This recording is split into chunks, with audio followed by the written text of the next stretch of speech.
కీర్తన గ్రంథము 119వ అధ్యాయము 133వ వచనాన్ని చదువుకుందాము. నీ వాక్యమును బట్టి నా అడుగులు స్థిరపరచుము, ఏ పాపమును నన్ను ఏలనీయకము. ఇక్కడ చదువుకున్న వాక్యములు గమనిస్తే కీర్తనకారుడు ఏమంటున్నారంటే, నీ వాక్యమును బట్టి నా అడుగులు స్థిరపరచుము, ఏ పాపమును నన్ను ఏలనీయకము. ఇక్కడ చూడండి, కీర్తనకారుడు దేవుని వేడుకుంటున్నాడు. ఏ పాపము కూడా నన్ను ఏలనీయకు దేవా, నా హృదయాన్ని నన్ను నీవు మాత్రమే ఏలు, నీవు మాత్రమే పరిపాలించాయా అని కీర్తనకారుడు దేవుని వేడుకుంటున్నట్టుగా చూస్తున్నాం. చూడండి, ఎంత చక్కని ప్రార్థన ఇది. దేవుడే అతన్ని పరిపాలించాలని, దేవుడు మాత్రమే అతన్ని ఏలాలని ఆయన కోరుకుంటున్నాడు, దేవుని వేడుకుంటున్నాడు. చూడండి, దేవుడు ఆదామును అవ్వను కలిగించినప్పుడు దేవుడు సముద్రములో ఉన్న ఆ యొక్క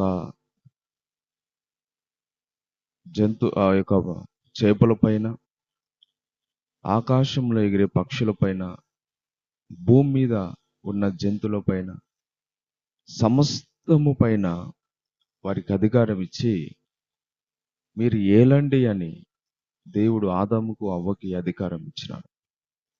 సమస్తాన్ని ఏలండి అనేసి దేవుడు వారికి చెప్పి అధికారం ఇచ్చినాడు. వాళ్ళు మరి అన్నిటి కూడా ఆదామే పేర్లు పెట్టినారు. ఈరోజు పక్షులు కానీ జంతువులు కానీ వీటన్నిటికీ ఆదాము అన్ని పేర్లు పెట్టినాడు, అన్నిటినీ ఏలినాడు. కానీ ఒక రోజు, ఒక దినంన అపవాది వారిని మోసపరచడం వలన దేవుని మాటలు లోబడకుండా అపవాది మాటకు లోబడి వద్దన్న పండు తినడం వల్ల వాళ్ళు ఆ అధికారాన్ని కోల్పోయినారు.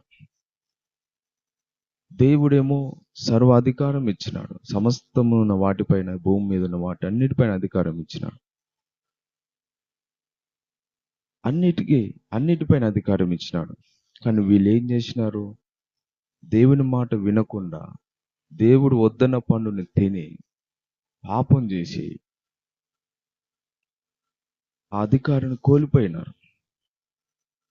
ఆ అపవాది మాట విని అధికారాన్ని కోల్పోయినారు. దేవుని మాట ఇన్నన్ని రోజులు అన్నిటిని వీళ్ళే ఏలినారు.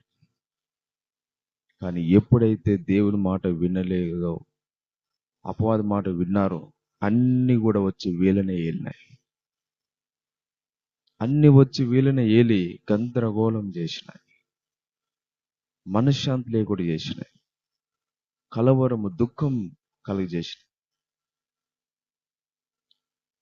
అంతవరకు వీరిని చూస్తే అన్ని కూడా భయపడ్డాయి.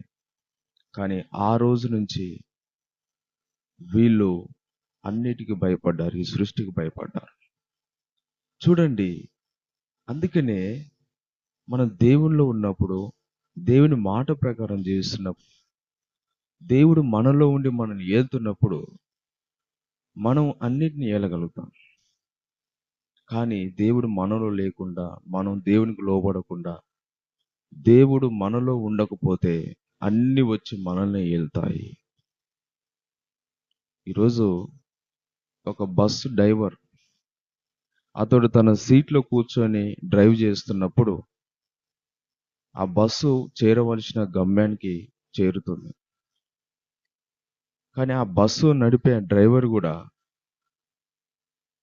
ఆ బస్సు వెళ్తున్నప్పుడు ఆ సీట్లో నుంచి వచ్చి అందరి లెక్క, ఆ ప్యాసింజర్ లెక్క వచ్చి వెనకాల కూర్చుంటే ఆ బస్సు కూడా ఎటు వెళ్తుందో తెలియదు, ఎక్కడ కూలిపోయేది తెలియదు, చేరవలసిన గమ్యానికి చేరదు. అంటే ఆ సీట్లో డ్రైవర్ ఉన్నంతసేపు అది చేరవలసిన గమ్యం చేరదు. అట్లనే దేవుడు మానవుని కలిగించిన కాబట్టి ఆ సృష్టికర్తని దేవుడు యేసు ప్రభు మనలో ఉన్నప్పుడు, మనల్ని ఏలినప్పుడు మనం చేరవలసిన గమ్యానికి చేరగలుగుతాం. అందుకని ఈరోజు అందుకని కీర్తనకారుడు అందుకే అంటున్నాడు, ఏ పాపం కూడా నన్ను ఏలనీయకు. ఏ పాపాలున్నాయి ఈ లోకంలో. చూడండి, అది ఏ పాపైనా కావచ్చు. గర్వము, ఒకవేళ గర్వంతో నువ్వు నిండినట్టయితే ఆ గర్వం నిన్ను పాడు చేస్తుంది. అహంకారంతో ఉన్నావు అనుకో, అది నాశనంలోకి నడిపిస్తుంది. నువ్వు ఒకవేళ ధనం వెంబడి పరిగెత్తినావు అనుకో, డబ్బు వెంబడి పరిగెత్తినావు అనుకో, ధనం ఉండడం తప్పు కాదు, కానీ ధనాపేక్ష తప్పు. దాని వెంబడి పరిగెత్తితే అదే నిన్ను ఏలుబడి చేస్తుంది. ఆ ధనము నిన్ను ఏలుతుంది. నువ్వు ఒకవేళ త్రాగుబోతువైతే, త్రాగుడుకు బానిసైనట్లయితే అదే నిన్ను ఏలుబడి చేసి నిన్ను పతనం చేస్తుంది. ఒకవేళ నువ్వు తిండిపోతువైతే, తిండి తినడం తప్పు కాదు, తిండిపోతు అయితే నువ్వు, అది నిన్ను పతనం చేస్తుంది. సోమరిపోతువైతే నిన్ను పతనం చేస్తాయి.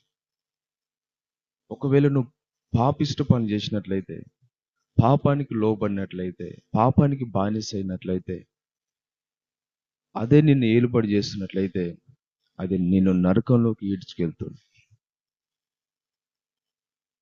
ఏదైనా కావచ్చు.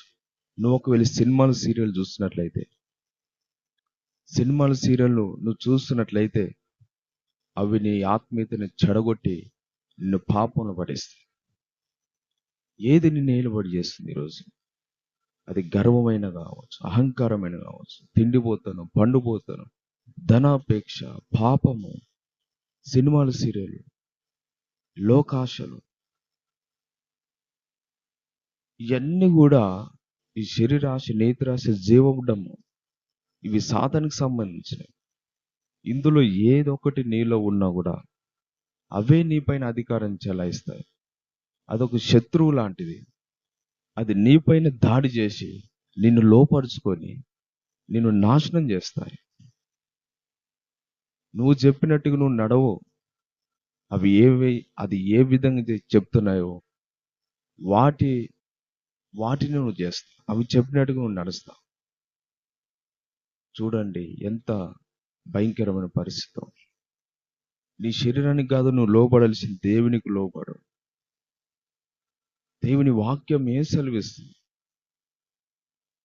చూడండి, మనం 6 దినాలు పని చేసుకోవచ్చు. మీరు 6 దినాలు పని చేసుకోండి.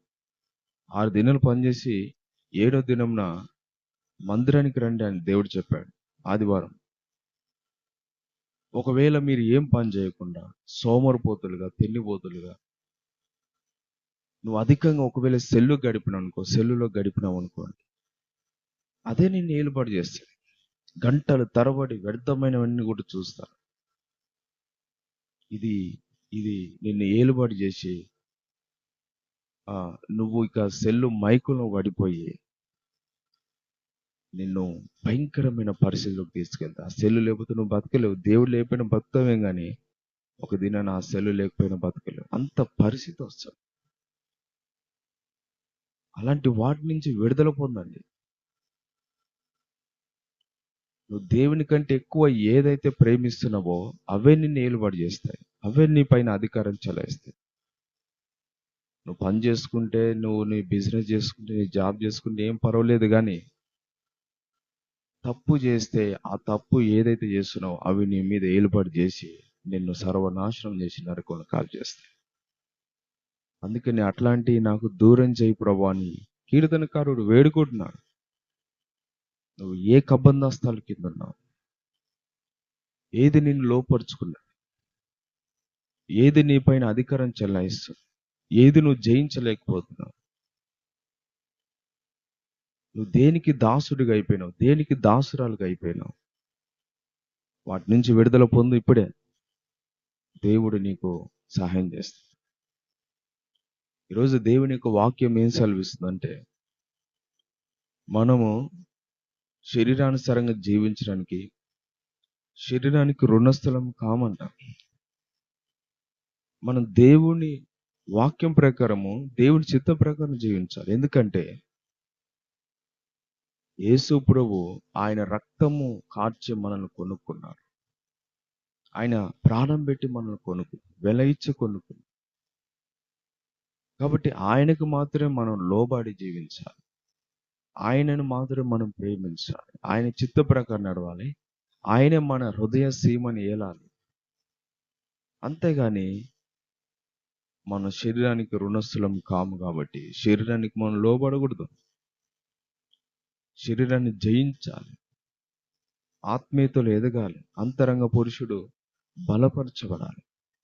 ఈ బాహ్య పురుషుడు శరీర కోరికలు, ఇలాంటి శరీరాశ, నేత్రాశ, జీవబ్డము, వీటిని నీ హృదయం నుంచి తీసేసుకోవాలి. అవి నిన్నేళ్ళాయంటే నీవు కూడా నీ జీవితంలో సంతోషము ఉండదు, నెమ్మది ఉండదు, నువ్వు అనుకునేది సాధించలేవు, చేరవలసిన గమ్యానికి చేరలేవు. కానీ యేసు ప్రభు నీ హృదయాన్ని ఏలినట్లయితే, యేసు ప్రభు నీ హృదయంలో స్థానం ఇచ్చినట్లయితే, యేసయ్య మాత్రం నీ హృదయం నుండి నిన్ను పరిపాలించి నిన్ను నడిపించినట్లయితే, నీ మార్గము సత్యమైనదిగా, సరైన మార్గం నడుస్తున్నట్లుగా నీకు సంతోషం, నెమ్మది, ఆనందం ఉంటుంది. నీ నిత్య జీవంలోకి ఆయన నడిపిస్తాడు. కాబట్టి కీర్తనకారుడు అంటున్నాడు, ఈ వాక్యము చేత నా అడుగులు స్థిరపరచు. వాక్యం తెలియజేస్తుంది నీకు నువ్వు నడుస్తున్నది సరైన మార్గమా కాదా అనేది. దేవుని వాక్యం తెలియజేస్తుంది. నువ్వు ఎవరిని ఎక్కువ ప్రేమిస్తున్నావో దేవుని వాక్యం తెలియజేస్తుంది. నీ మనస్సాక్షి బతుకున్నట్లయితే, నీ మనస్సాక్షి ఒకవేళ వాత వేయబడకుండా ఉన్నట్లయితే నీ మనస్సాక్షి తెలియజేస్తుంది, వాక్యం తెలియజేస్తుంది. కాబట్టి మనం ఏ పాపం కూడా మనల్ని ఏలనీయొద్దు. ఎవరికి మనం దాసులు ఉండడానికి వీల్లేదు. మనం దేవునికి మాత్రమే దాసులు ఉండాలి. యేసు ప్రభువుకు మాత్రమే మన దాసులు ఉండాలి. ఆయనే మన యజమానుడు. ఆయన మాత్రం మనం పరిపాలించాలి. ఆయనకు మాత్రమే మన హృదయాన్ని ఇవ్వాలి. ఆయన మాత్రం మన హృదయమును ఉండాలి. అప్పుడు మాత్రమే మనము పరిశుద్ధంగా ఉంటాము, సరైన మార్గం నడుస్తాము. మరి కుడికి కానీ ఎడమకు కానీ తొట్టిల్లకుండా సరైన నవజీవన మార్గం నడుస్తాం. కాబట్టి ఈరోజు ఈ తీర్మానం చేసుకో, ప్రభువా నీవు మాత్రమే నా హృదయాన్ని, నీవు మాత్రమే నడిపించు. ఏ మనుషుల వశంలో నేను పడతానికి వీల్లేదు. ఏ లోకాశలో పడిపోవడానికి వీల్లేదు. ఎవ్వరు కూడా నీ దాసురాలు కావద్దు. నా శరీరానికి కూడా నేను దాసురుని కావద్దు, నేను దాసురాలు కావద్దు. నీకు మాత్రమే లోబడాలి, నిన్ను ఎక్కువగా ప్రేమించాలని ఒక నిబంధన చేసుకోండి. దేవునికి ప్రార్థన చేయండి. ప్రతి బంధకాల నుంచి కూడా నిన్ను విడిపించి నీకు సహాయం చేస్తాడు. అటు విధంగా ఉందాము. దేవుడి మాట దీవించి ఆశీర్వదించునుగాక. ఆమేన్.